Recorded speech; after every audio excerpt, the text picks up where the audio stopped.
Good evening, everybody, and welcome to the summer series here at Graymere. I wish I could be there with you in person, but obviously under the circumstances, I know that's really not possible, especially since you guys aren't meeting for the series at the moment. But I'm thankful for Chad, for the elders, for the other individuals that may have been a part of me being able to be a part of this with you. I'm excited about our topic tonight. I think it's something that we desperately need to talk about more often in the church, and I hope the information that I bring you is something that you can use and can be worthwhile. Those of you who may not know me, my name is Ryan Daniel. I'm actually a member and a deacon at the Concord Road Church of Christ up in Brentwood. I've been a member of Concord Road for quite a long time, been here for almost 20 years, and actually worked both as a youth and associate minister with the congregation several years ago. So it's a great church, a great part of my life, and that's where I'm from. I know many of you know a lot of the members up at Concord Road. Just to tell you a little bit about me, I'm actually a licensed professional counselor, so I know that's why I got tasked with talking about this really difficult topic tonight. Like I said, I hope this topic is something that can be beneficial to all of you. It's a tough topic. It's a topic that none of us really want to have to talk about, but it really is necessary. You know, pornography is one of the greatest destructive forces to our young people's hearts and minds. But it really does seem like no one wants to talk about it. Why is that? Why, if something is so important and something is such a problem in our society, especially in the church, that we won't talk about it? Is it because we're scared? Is it because we're ill-equipped? Is it because we're embarrassed? Is it because we just don't know what to say or how to address it? You know, there could be lots of reasons, but I think if we, the church, aren't willing to talk about such an important topic, I'm really afraid the world will. And I'm afraid the world has. The world has really not been afraid to talk about sexual issues in recent years. And we need to ask ourselves a question. Where is it that we would rather this information come from? Would we rather this information come from the church and people in the church who are equipped to deal with it? Or would we rather the world take control of this message? I think we all know the answer to that. So even though this is difficult, I think it's important we talk about it within the church. You know, the sexual exposure that we face today is really unparalleled in the history of mankind. Between what you can find on the television, on internet, magazines, billboards, movies, DVDs, social media, wherever you want to turn, it's pretty obvious that we are a sex-saturated society. You know, the difference between now and just 20, 25 years ago is pretty hard to comprehend. You know, there's sexual content, and according to the people who research this kind of thing, about 75% of the sexual content found on television today wouldn't have even been allowed on regular television just a few years ago. There are over 2.5 billion porn emails sent out every day. And peer pressure for our youth to know about sex, to be having sex, to talk about sex with their friends is quite honestly through the roof, and a lot of parents may not even understand that.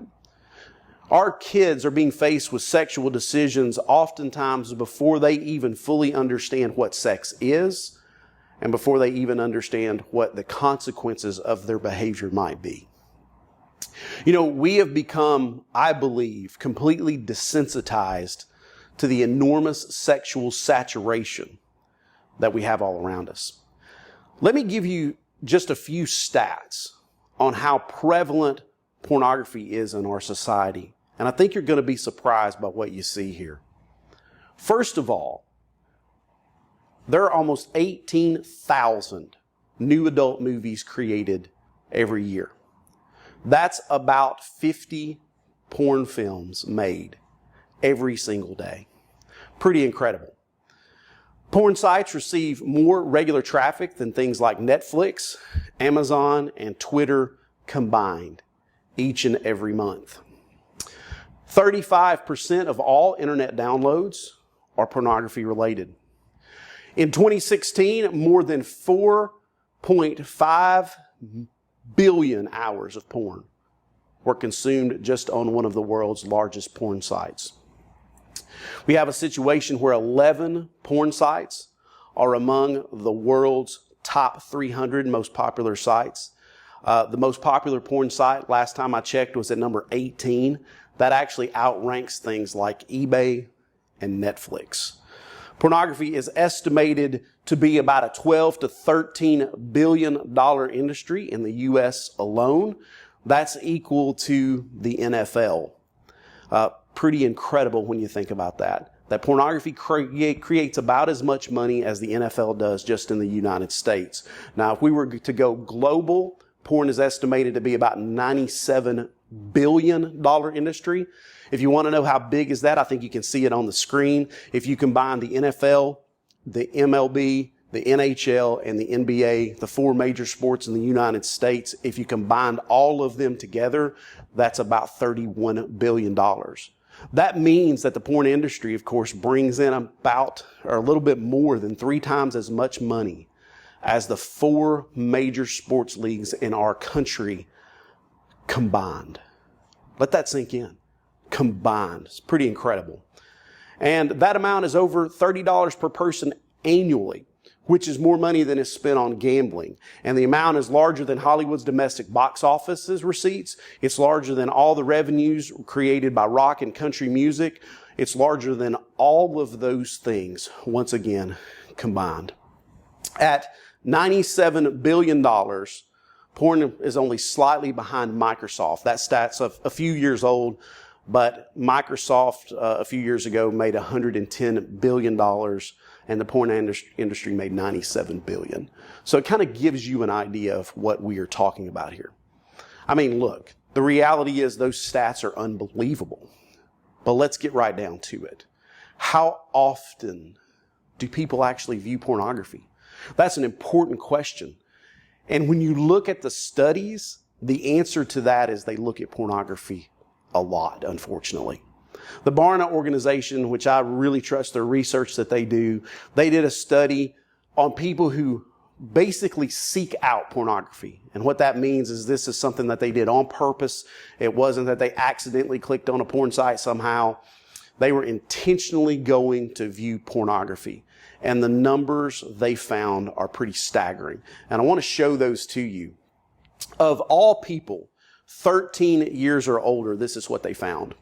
That 51% of people intentionally seek out porn at least once a month. Now, that's pretty amazing, but you've got 33% of all people 13 or older that look at porn at least once a week.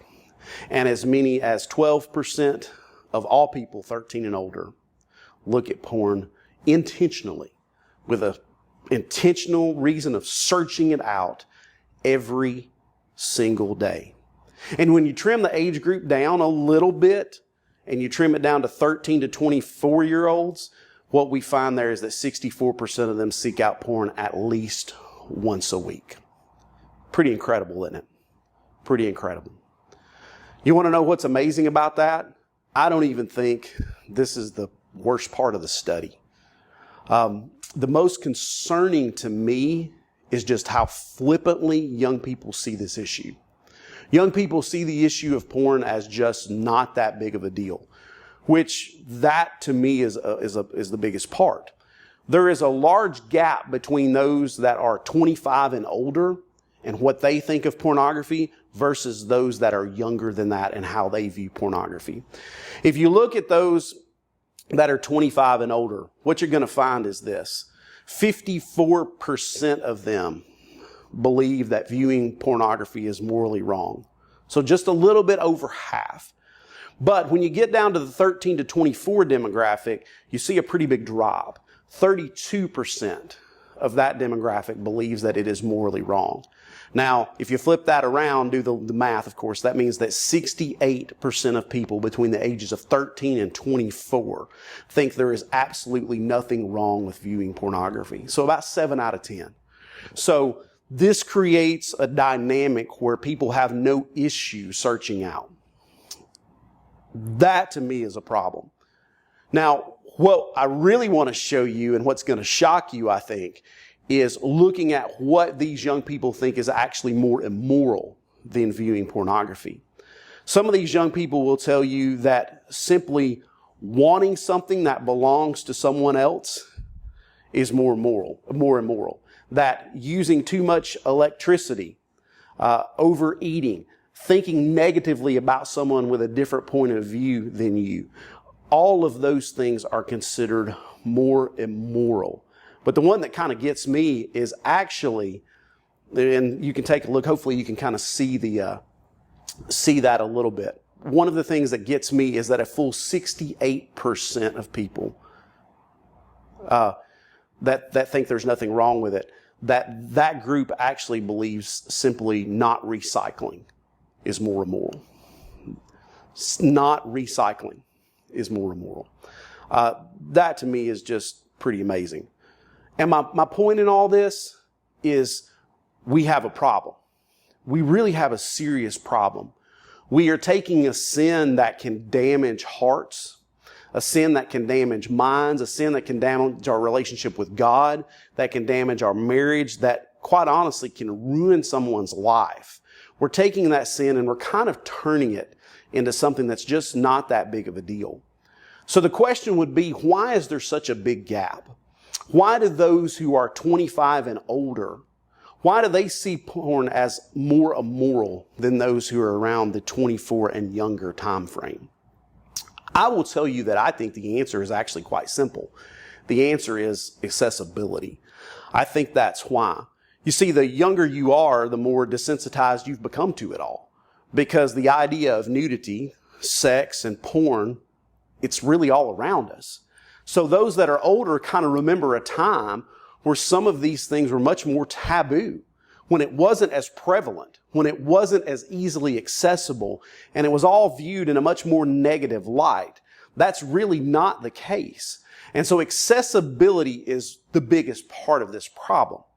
Now, the rise of pornography addiction in Western society, I think, is directly related to that.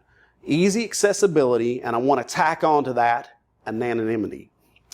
In years past, getting pornography would have been a problem. It would have been much more difficult because there would have been an element of shame involved. Let me kind of throw this out there, and it may be odd to talk about this in a lesson for a church, but I think it's important. If I wanted to go get pornography when I was a teenager, think about the process that I would have to go through. It could only be bought in an adult bookstore or a shop that would carry some sort of magazine or DVD. So it would be necessary for me to get in my car and drive to wherever it is that I was going to buy the pornography. I would have to drive to the store, pick out the magazine or DVD. I would have to pay for it at a cash register. You see, there's going to be people knowing exactly what I'm doing. I'm going to have to go through some steps where I can't completely be anonymous in this process. There was no such thing as being anonymous because you were going to be seen. You could even have a situation where someone could see your car in the parking lot. Things like that cause shame and that cause people to want to stay away. But now that's completely changed. Pornography can be accessed really anywhere, right? It can be accessed on a laptop. It can be accessed on your phone. It can be accessed really on any device that has any sort of internet access. It can be found for free online. Someone could be sitting in the back of a classroom, in the back of a church, in a pew. Someone could have been looking at pornography on the exact same phone or device minutes before they turned on my lesson to hear me talk about this. It can be viewed in a way that feels completely anonymous. And this newfound element, I think, really is a problem. Because you see, it takes away the element of guilt. And guilt is extremely important. Because it gives us the feeling there are no real consequences. There are no real consequences to the behavior if I don't get caught. Well, I'm here to tell you that that's not the case.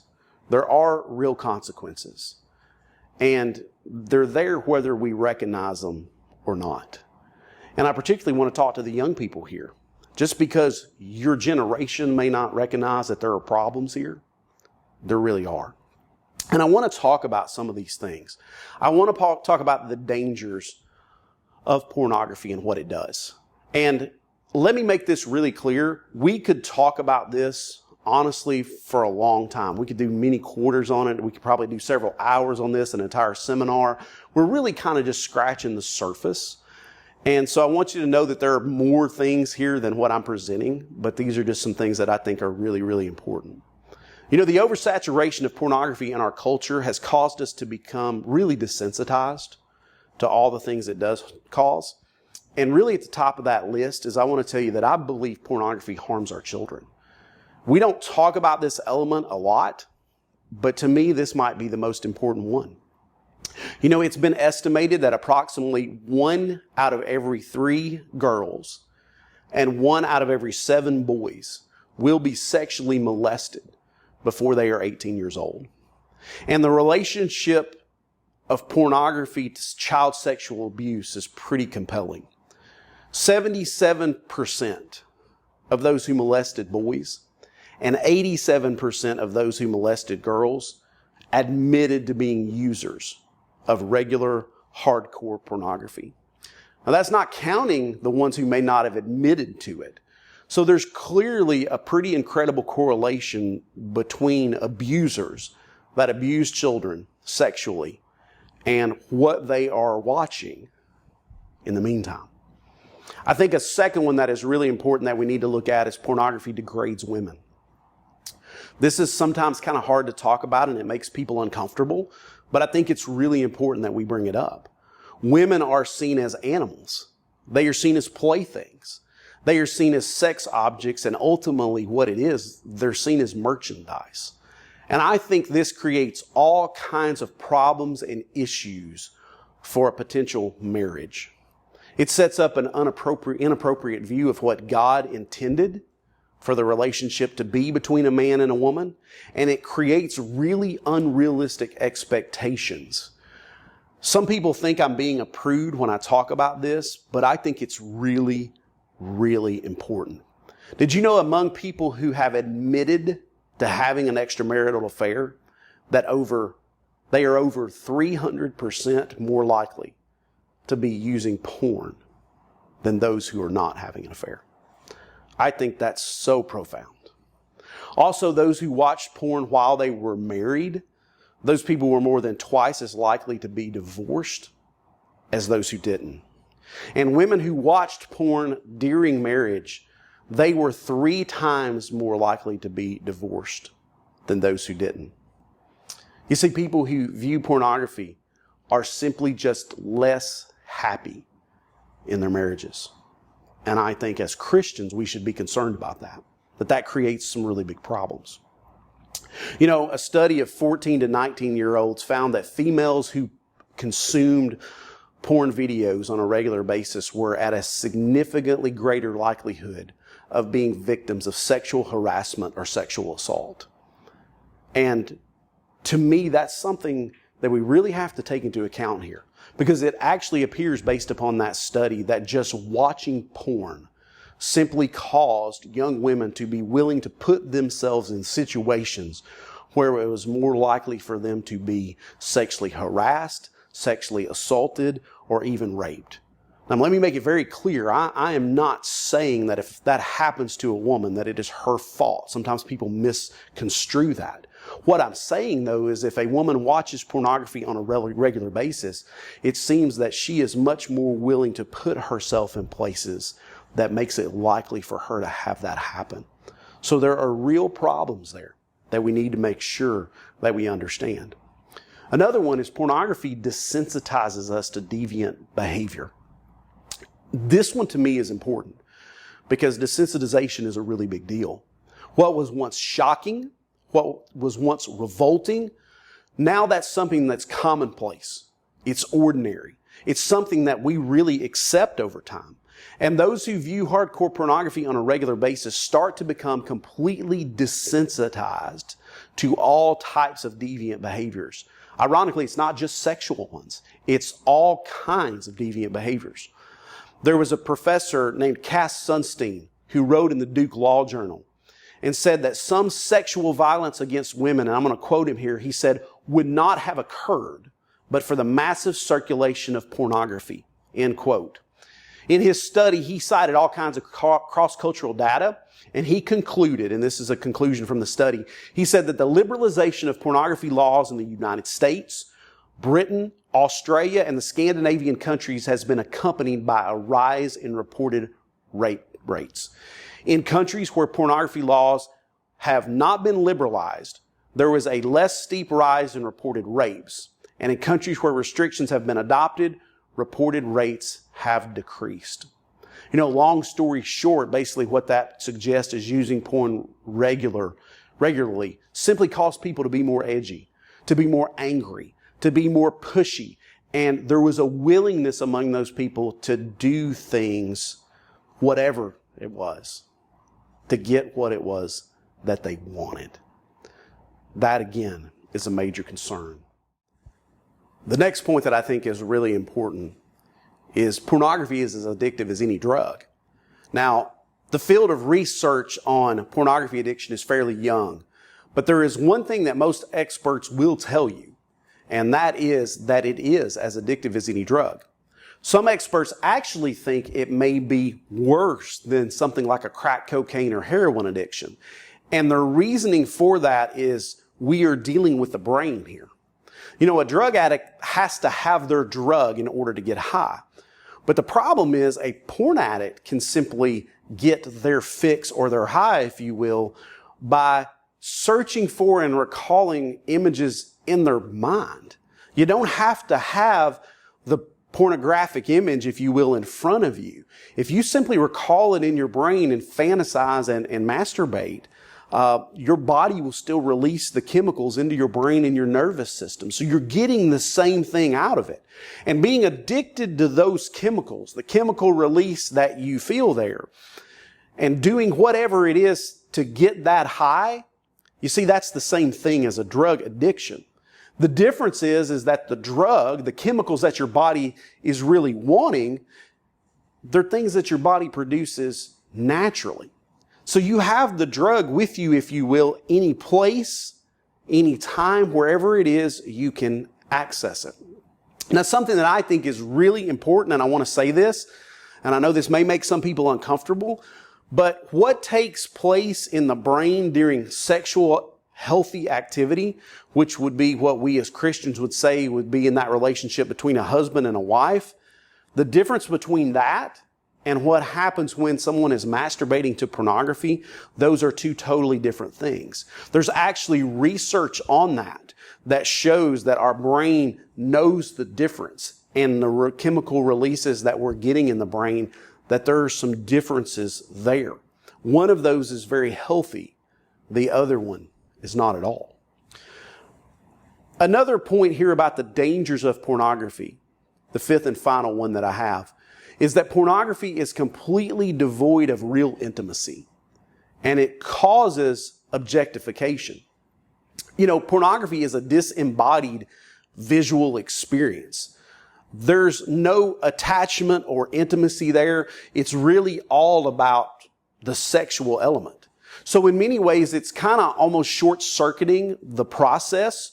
You get the mental and physical payoff, but you see, you don't actually have to have a real relationship with anybody, because the relationship is nothing more than a fantasy in your head. And there are a lot of things we could say about that. But what I think is worth pointing out, at least for our lesson today, is what's dangerous about that is when 1/3 of teens think that pornography is immoral, and you couple that with technology, what's that going to lead to? It's going to lead to sexting. Only 2/3, or up to 2/3 of young people think there's nothing wrong with pornography. And so if that is the case, you get this scenario where the technology starts to be used for other things. 62% of teens, let me say that again, 62% of teens say they have received nude images, while 40% of teens say they have sent a nude image to someone. Now that's teens who say they've done it. What about the ones who won't admit it? I think sexting is a brand new step in this whole pornography thing. And it's getting worse with Snapchat and all these other new apps that we have, especially those that will just get rid of the information.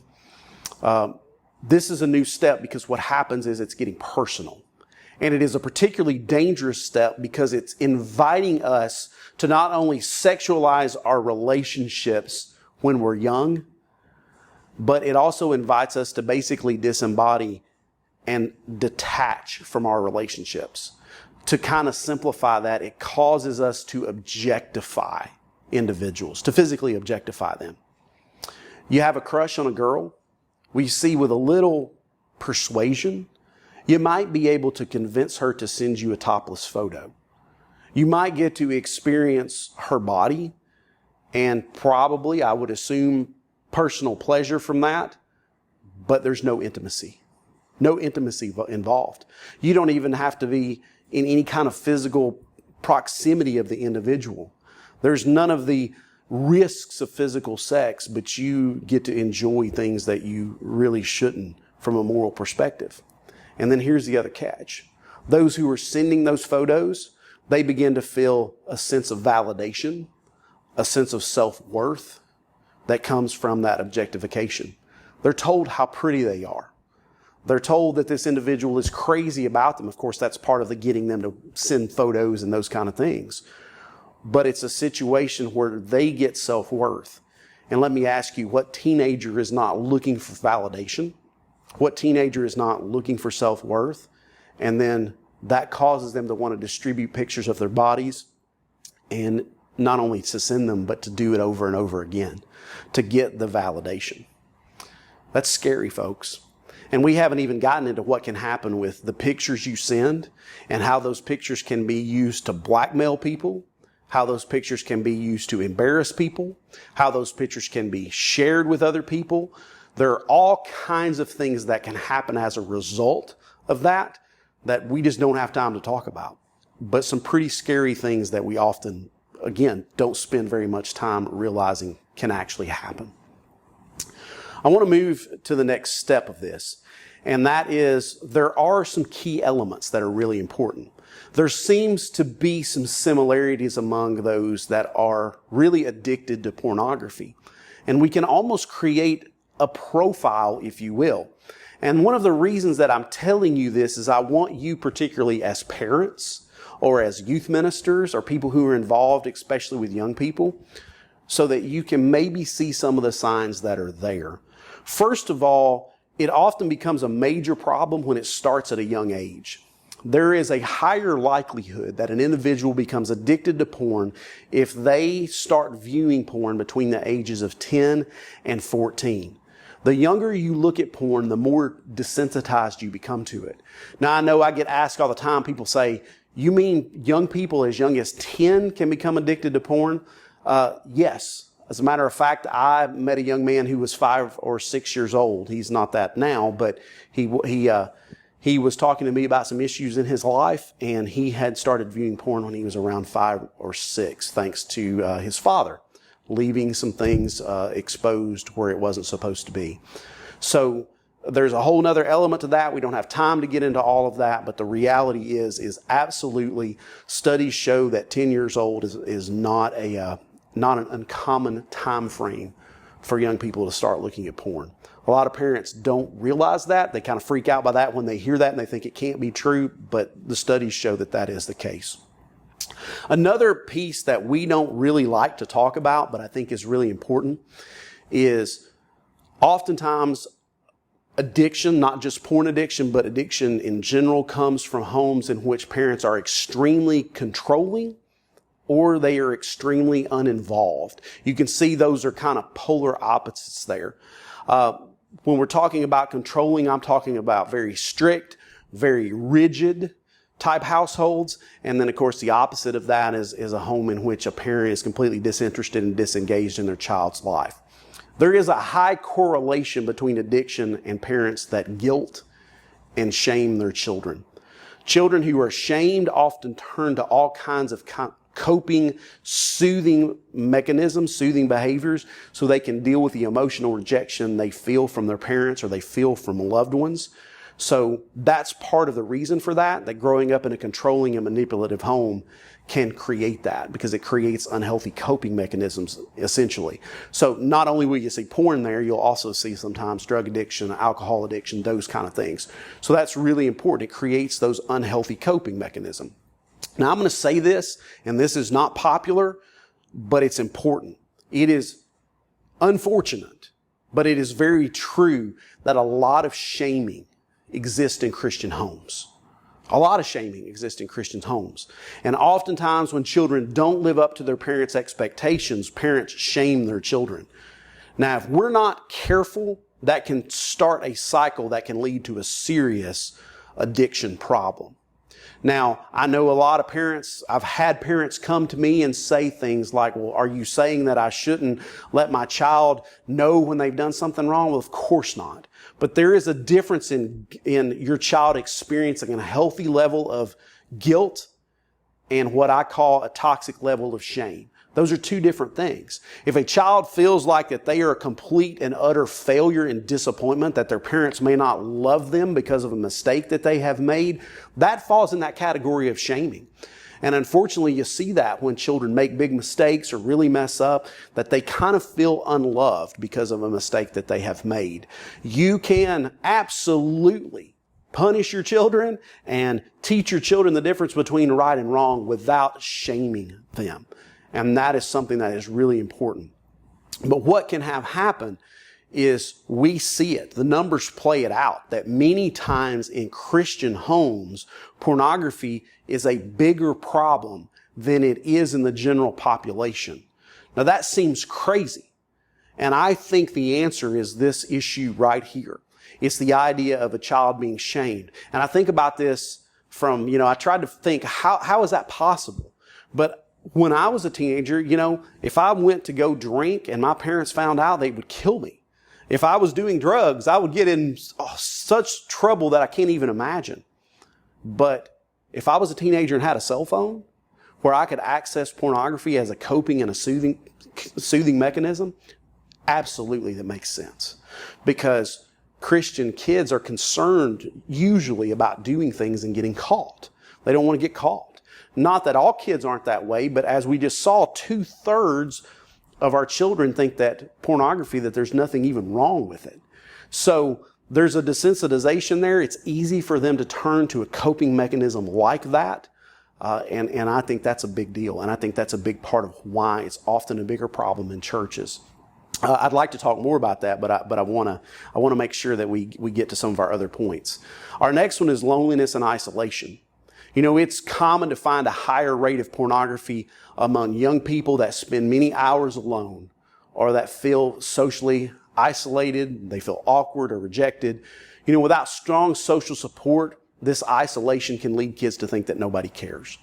And then what happens at that point is children can intentionally isolate themselves out of frustration. Sometimes they isolate themselves literally out of retaliation. But what's so ironic about it is pornography doesn't actually help that. It actually increases feelings of isolation. So pornography is a relationship with something that's not real. It's something that can't respond, and it creates kind of this double life. So there is one person at home that the individual, that people know, and then there's another person that's hiding out in their bedroom that is doing things that sometimes is unimaginable. And the scary part is technology is making us all the way around feel more isolated and alone. I think that's another reason for pornography. Studies are already showing that because of COVID and because of what's happened with people being at home as much as they are, that addictive behaviors are on the rise. Pornography is expected to go through the roof, pornography addiction, after all this. And porn sites have absolutely tailored themselves in recent months to reach out to people who feel lonely, rejected, isolated, all of those things.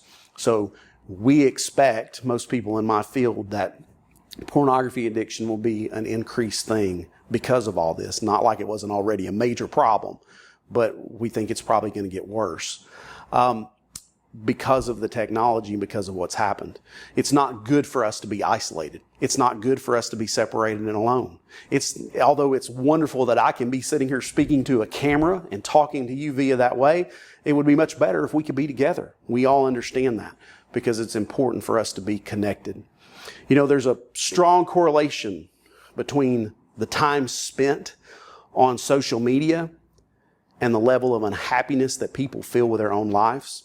And research seems to indicate that despite having more ways to be connected with people, that we are actually less connected than ever before.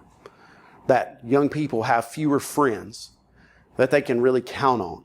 That they have fewer real connections. That they have fewer relationships that are truly meaningful because they spend more time with their devices than they do with people. That's a concern again with COVID. And again, that is why you have a situation here where when people are isolated and alone, this picks up.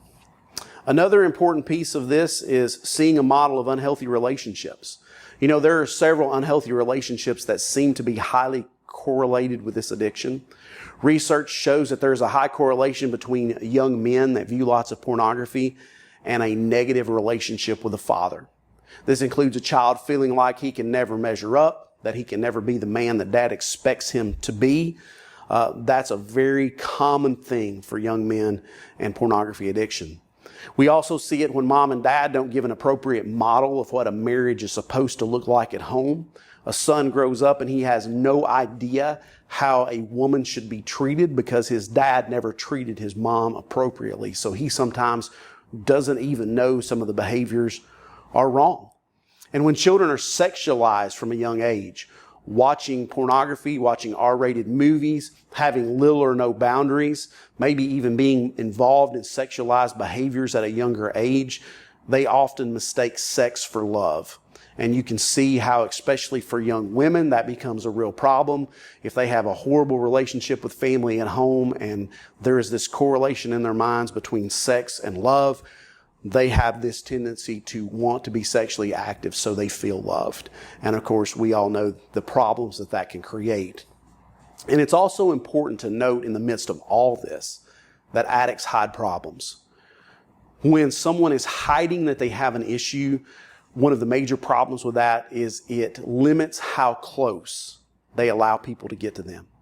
They learn to fake closeness and they have relationships problems.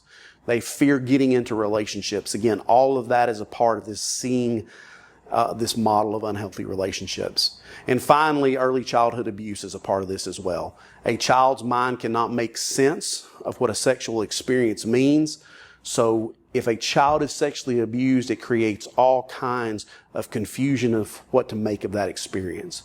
Almost all sexual abuse creates trauma of some sort, which trauma usually can lead to, again, unhealthy coping mechanisms. So we've talked about all that stuff, and to be honest with you, all of that is pretty depressing. It's not things that even I enjoy talking about because, to be quite honest with you, it's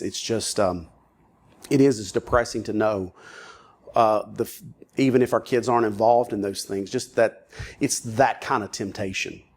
So the question, I want to leave you on a little happier note as we start to wind down. Let's ask the question of how do we get out? What do we do about this? I think the number one answer may be a really simple one, but it's one that we need to make sure that we don't forget. It's avoidance. It's from the very beginning, before a problem starts, trying to avoid it. Parents, this is directly to you. I'm sure Chad has told you this. I'm going to tell you this too. You need to monitor your children's internet access. You need to know what it is that your children are doing. Job 31:1 says, I made a covenant with my eyes not to look with lust upon a young woman.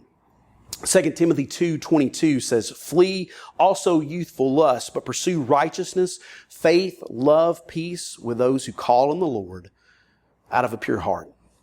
I think about something that Martin Luther said. It's actually one of my favorite quotes. He says, you can't keep a bird from flying over your head, but you can keep him from building a nest in your hair. And one more. Mark Twain said there are several good protections against temptation, but the surest of those is cowardice. Do you see the point here? The idea in all of those is to avoid getting into trouble. On the TV show Hee Haw, when I was a little kid, my grandparents used to love watching Hee Haw, and I enjoyed that time with them so much. Hee Haw was just a favorite when I was growing up. But on that show, if you've ever seen it, there's good old Doc Campbell. Doc Campbell is confronted by a patient who says he broke his arm in 2 places. And the doc replies to him, well then, you better stay out of them 2 places. I think he's gone to something there. I think he's on to a point that we need to make sure we make. And that is this. We cannot regularly put ourselves in the face of temptation and expect not to be affected by it. I think we need to take the good doctor's advice. We need to stay out of them places. You know, as a part of avoidance, I'll ask you this question, and I can't take credit for this question because Dan Chambers here at Concord Road has said this before. But he says, are you intentional about being holy? You know, if I've heard it once in my office, I've heard it 1,000 times. People will say, I never meant for this to happen. You know, I understand that that's true, and I'm not minimizing anything, but the problem is in most cases they weren't intentional about keeping it from not happening. They weren't intentional about keeping it from happening. You don't accidentally get pregnant. You don't accidentally get a master's degree. You don't accidentally get up in the morning and drive your car to work. You don't accidentally view pornography for the most part. I understand the addictive elements to this. I mean, I do it for a living, so I get it. But the reality is, at some point, a person wasn't being intentional about avoiding something that they knew they should be avoiding. You've got to be on your guard at all times with this stuff. Satan's going to try to deceive us. Never forget, we are sexual beings created by God with sexual desires. That's not the problem. But I heard a preacher say this one time. He said that Satan does everything he can to get us to be sexually active before we are married. And then he does everything he can to keep us from being sexually active after we are married. I think it's very important that we are intentional about being holy. And so the number one piece of advice I can give you about how we get out is avoid it from the beginning. Solve the problem before it even starts. Okay? Now, this may be an odd slide and an odd thing to say, but I love the TV show Supernatural. And if you have a older teenager or someone in their young 20s, they're probably familiar with this show. It's kind of a culty show where people either really, really, really, really love it or don't even know it exists. But it's one of those things where it's a fascinating show about 2 brothers. And these 2 brothers get into a 67 Impala and they drive across the country chasing after supernatural beings. They hunt for ghosts and demons and all that kind of stuff. But what's really interesting, and most of the myths or most of the stories are based in some sort of real urban legend, if you will. And so you can do research and look up about it, or you may even be aware of some of the monsters, if you will, that they are hunting. And there's a particular episode that really grabbed my attention concerning this topic. There was an episode in which the 2 brothers got wind of some weird murders happening in a town. And that's the kind of thing that they would research and decide to go visit and find out what's going on. But as they were researching about this particular town and the murders taking place, they found that all of the men had been to a strip club in this particular town. And so they go to the town to try to figure out what in the world's going on and why all these people are committing murders that have been in a strip club. It just seems really odd. And as the story progresses, I won't tell you the whole story, of course, but as the story progresses, they realize that they are dealing with a siren. And I don't know if you know what a siren is. If you know your Greek mythology, you probably do. But a siren was a dangerous, beautiful creature who would sing her beautiful song, and the sailors would sail their ships towards the islands to go see what this beautiful song was, and they would dash their ships on the rock and everyone would die. And they realized they were dealing with a siren. And I thought it was so clever that in 21st century America, this TV show recognized that if there was such a thing as a siren today, a being who lured men in with her beauty and then basically destroyed their lives, it would be at a strip club. I just thought that was an incredible parallel. And there is a scene in the show that is just seared in my mind. There's this beautiful young woman who goes home with this man. And he's obviously a young man who hasn't had much success with women. And as they're at his house, you see a mirror across the way. And this woman's reflection is in the mirror. And when you see her for her true form, she is one of the most disgusting, hideous beasts that you can imagine. It's like death warmed over her. I mean, it really was a horrific sight. And I thought it was fascinating that in this show, they set it up, this addiction to sex and pornography and all of those things in that way, where that being was destroying lives.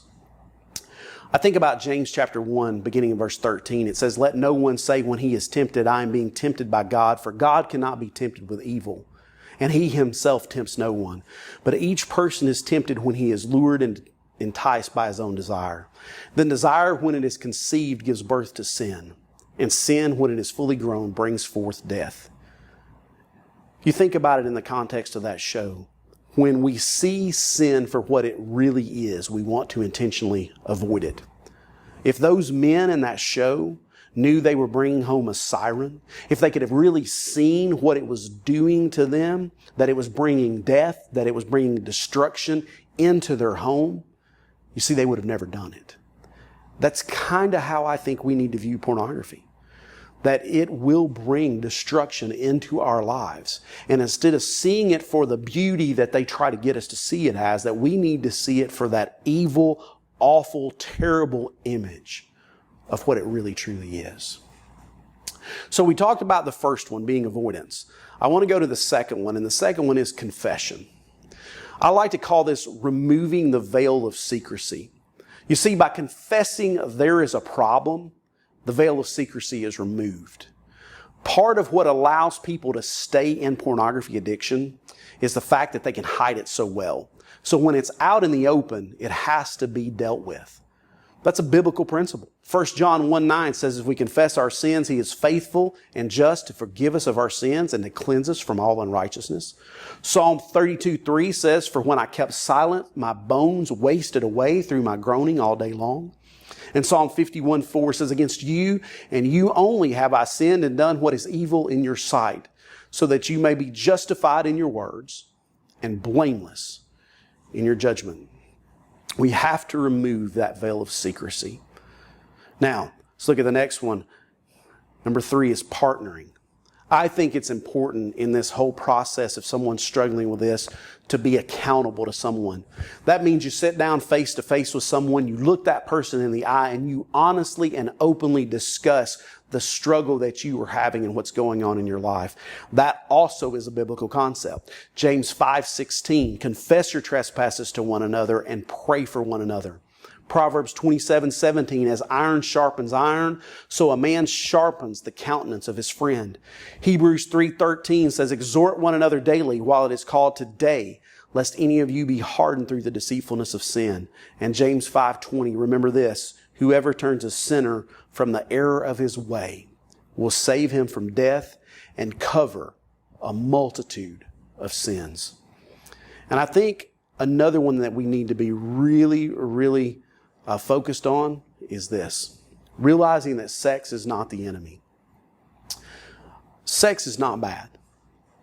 And I'm afraid a lot of times that's what ends up happening here. We end up teaching the lesson of, don't view pornography, don't have sex, sex is bad.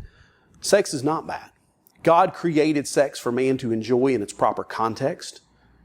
This problem exists because the world has perverted something that was God's wonderful gift to a husband and a wife.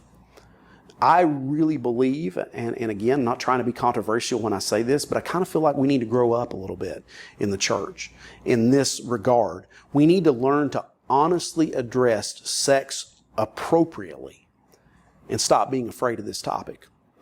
As I said at the beginning of this lesson, if we don't teach our children about sex and about these things, the world will. The world absolutely will, and I would argue with you that it currently is. So let me say it again. The world has perverted God's beautiful gift. Sex is not bad when it's in the context that God designed it for. And the final one is to seek professional help. Look, it can become an addiction. It can become a very serious problem. And if a person can't stop, it may be a situation where they actually need to seek someone out, where they may need to get some professional help. There are lots of people around that can do that. That's something that I deal with on occasion. And there are lots of other people. There are also lots of resources and lots of books. I hope you can see that on the screen. Books like Healing the Wounds of Sexual Addiction, Every Man's Battle, The Bare Facts, 39 Questions Your Parents Hope You Will Never Ask About Sex, Treating Pornography Addiction. Those are all wonderful resources. And again, looking for a professional if the problem is bad. I hope what we've talked about today, I know it's been fast. Although the lesson's been kind of long, it has been fast because there's so many things we could continue to talk about. I hope this has been a blessing to you in your life. And again, I thank you for having me. It's odd staring at a camera and talking to you about this instead of seeing your faces and being able to talk to people face to face after the lesson. But again, I hope it's been beneficial to you, and I hope you have a wonderful evening. I hope you and your family are safe during this time, and maybe someday I'll be able to come down and see you guys there. Thank you, and I appreciate Graymere for having me.